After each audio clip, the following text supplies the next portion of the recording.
పుస్తకం ప్రపంచాన్ని ఇప్పుడు వణికిస్తోంది. ఇందులో రాతలు సకల మానవాళి భవిష్యత్తు, సకల సాంకేతిక సాఫ్ట్వేర్లను, సమగ్ర విశ్వ చరిత్రను తనలో ఇముడ్చుకున్నదని అందరి అనుమానం. ప్రపంచవ్యాప్తంగా కొన్ని రకాల రాతలకు అర్థాలు మనకు తెలియవు. అలాంటి ఓ లిపితో కూడిన ఈ పుస్తకం ఏనాటి నుంచో మిస్టరీగా ఉంది. ఈజిప్ట్ క్యూనిఫారం లిపి, మయన్ల బొమ్మల లిపి, ఇన్కాన్ల సంస్కృతితో ఇది నిండి ఉంది. ఇలా ప్రపంచంలో మనకు తెలియని విషయాలు చాలా ఉన్నాయి. అలాంటి వాటిలో ఒకటి ఈ వోయినిచ్ లిపి. ఓ పుస్తకంలో ఉన్న ఆ లిపి, అందులోని బొమ్మలకు అర్థమేమిటో ఇప్పటికీ ఎవరికీ తెలియదు. ఎవరూ దాన్ని అర్థం చేసుకోలేకపోతున్నారు. అది మనుషులు రాసిన పుస్తకం కాదనేది కొందరి అభిప్రాయం.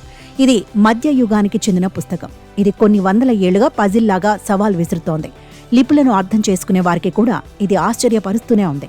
దీనికి వోయినిచ్ అని పేరు పెట్టడానికి కారణం విల్ఫ్రిడ్ వోయినిచ్ అనే వ్యక్తి. ఈయన పుస్తకాల వ్యాపారి. 1912లో ఎవరి దగ్గర నుంచో ఈ పుస్తకాన్ని కొన్నాడు. విల్ఫ్రిడ్ చాలా పుస్తకాలు కొనేవాడు. అలాగే ఇది కొన్నాడు. ఇది ఏదో నవల అయి ఉంటుంది అనుకున్నాడు. ఆ తర్వాత ఓసారి దీన్ని తెరిచి చూశాడు. మతిపోయింది.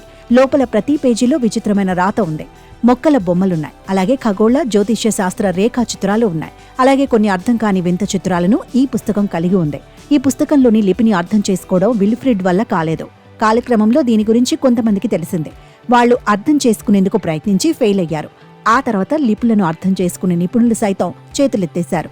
భూతద్దంతో పరిశీలించి మరీ ట్రై చేసినా ఈ భాష ఏంటో, ఏం రాశారో తెలియలేదు.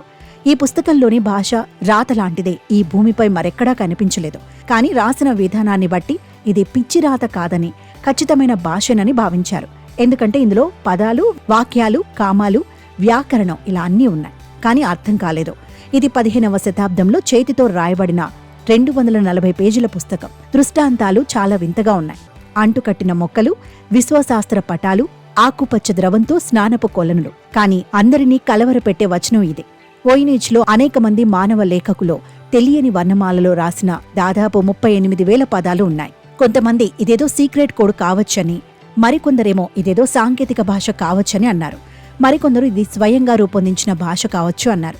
ఇంకొందరు ప్రస్తుతం వాడుకలో లేని భాష కావచ్చు అన్నారు. అసలు ఈ పుస్తకాన్ని ఎప్పుడు రాశారు అనేది కూడా రహస్యంగానే ఉంది.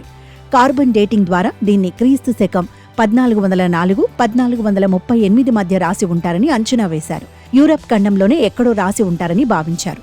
ఇది ఔషధ మూలికా ఔషధాల పుస్తకం కావచ్చని మరికొందరు అనుకున్నారు.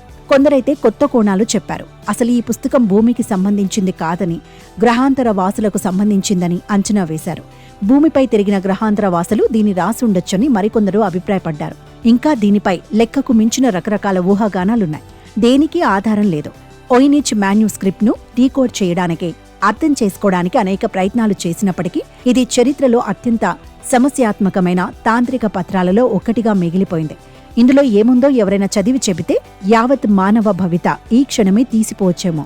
మొత్తానికి ఇదో భయానక గ్రంథంగా మిగిలింది.